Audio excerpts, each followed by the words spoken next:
Golden Axe, Streets of Rage, Ninja Turtles.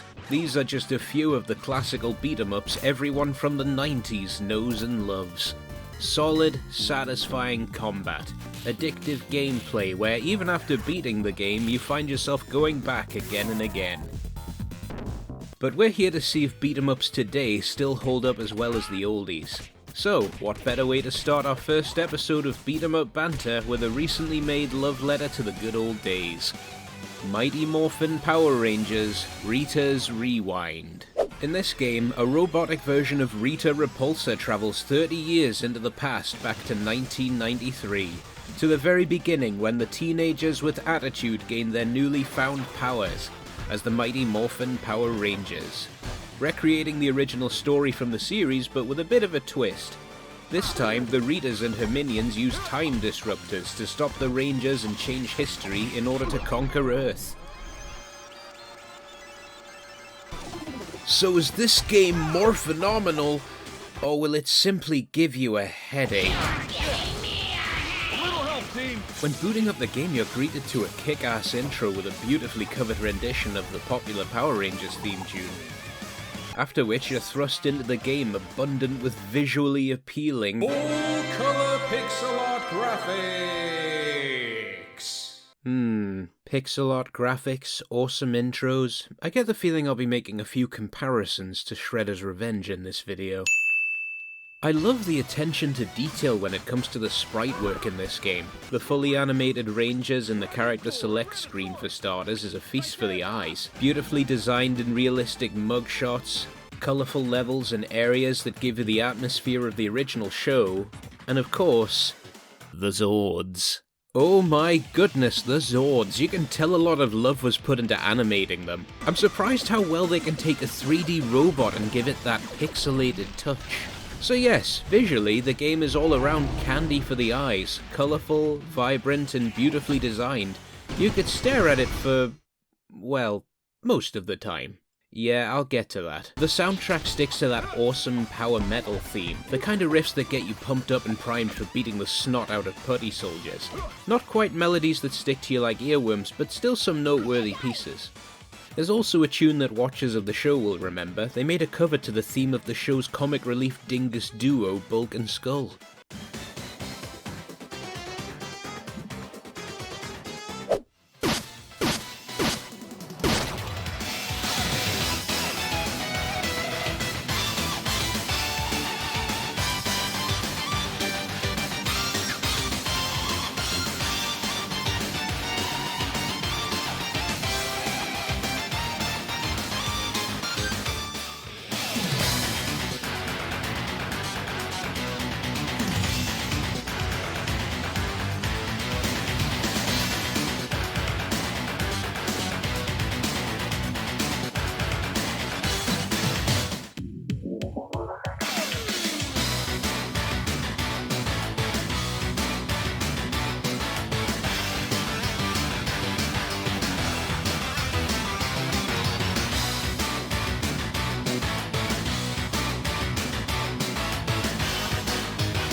Now, Rita's Rewind is interesting because not only do you get a beat-em-up, but the game gives you a mixture of different elements of game genres as well, such as a shoot-em-up, driving a motorbike, which is also a shoot-em-up.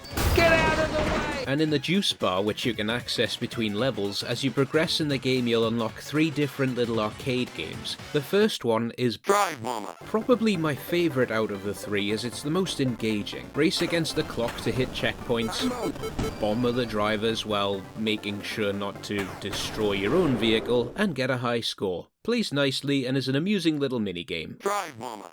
Karate Chop Shop is interesting. You go through a series of levels, pressing the A button at the right time on the gauge above until you successfully chop different items. And Nanopilot. You fly around defending the system and shooting down viruses, albeit very small ones. Kinda drags on a bit, but plays well enough. Anyway, onto the main aspect of the game. Affirmative! In terms of gameplay, it plays pretty well as a beat-em-up. It's functional, you get a tutorial showing you the controls and how your moves work, all well and good. Not too many moves to memorize. The combat itself is simple enough and plays as well as your average beat-em-up for the most part. You have your basic combo string and uppercut to hit enemies in the air, a special move that costs health, and your Zord attack to hit everything on screen. You also have the ability to dodge roll to help avoid getting hit, which is super handy against particular enemies, such as the guys who block you. In certain levels, you'll encounter enemies that throw in a time disruptor. It has its own health bar, and if you don't destroy it on time, it blows up and rewinds the game up to when they bring it back in. I don't really see a lot of purpose in the time disruptor outside of story and a mechanic that adds to your time to prevent you getting an S rank at the end. You know, for a time disruptor, it doesn't do a lot of disrupting outside of rewinding time by a few seconds. I wonder what the readers were thinking when they were making this one. Yes, the time disruptors will stop those pesky rangers from foiling my plans! For a few seconds. What? For a few seconds. That is assuming they don't beat it to a pummel enough. It doesn't stay intact even when it reverses time. How is that supposed to work? We're supposed to stop the rangers indefinitely! Do not question my intellect, you inferior version of me! I do not work. I think I'll just stick to the timeline where I become good in the end. You're just giving me a headache, stupid. Characters don't really have any noticeable differences in terms of combat and the way they work. I'd say the only difference that's visible would be their animations, which are mostly aesthetic.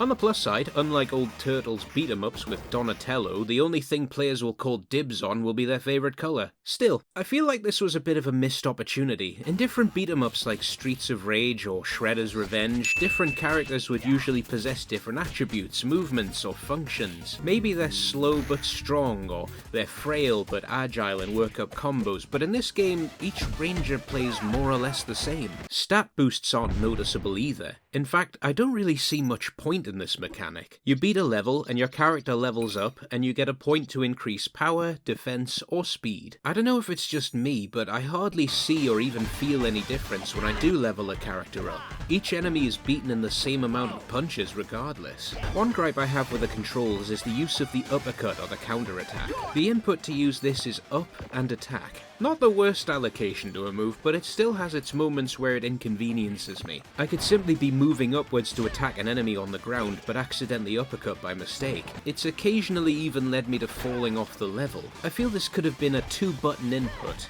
much like the uppercut in Shredder's Revenge.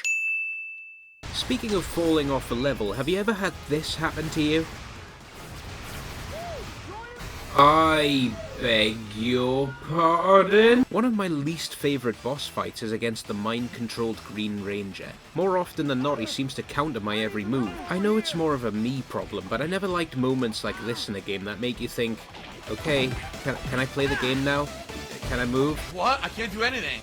I guess I'll just die then. I'm not in the arcades playing on an actual cabinet. You don't need to do this to drain me of my quarters, you know. The shooter stages are an interesting little break from the main brawler side of the game, but can be a little bit sluggish at times. Ammunition for stronger weapons can be limited, and when you're trying to clear a path and destroy things in the way, you're dancing around avoiding projectiles and lasers while praying your bullets hurry up and destroy something. Sometimes it can be a little too chaotic. With so much going on, it can be difficult to see what's in front of you. Explosions and projectiles everywhere. And where did my health go? And why do we need Rita popping up? Lastly, you have the boss fights as the Megazord.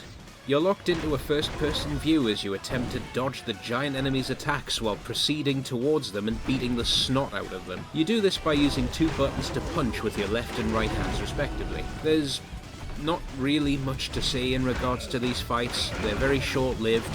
You might get hit a few times, then when the gauge at the top is filled, you finish them with the Power Sword. I was watching videos of the older Power Rangers games on the Mega Drive and the Super Nintendo, and a majority of the Megazord sequences either function like a regular beat-em-up, or a fighter. Don't get me wrong, I love what they've done with the Megazord animation, but I feel the gameplay aspect is a bit more to be desired. A little bit more than just flailing punches at an enemy. All in all, Rita's Rewind is a decent beat 'em up for those who are nostalgic for some 90s Power Rangers action.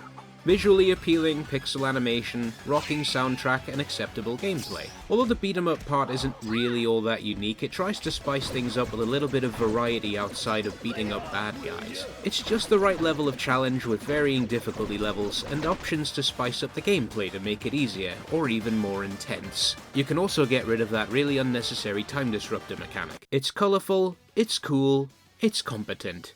C rank. No harm in picking it up if it ever goes on sale. However, I think you can definitely find more engaging installments for this genre. But if you prefer a bit of Morphin time and a game that gives you a little extra beyond pure beat 'em up action, by all means, choose your Ranger, hop onto your Zord, and morph into action with some Rita's Rewind. Go, go!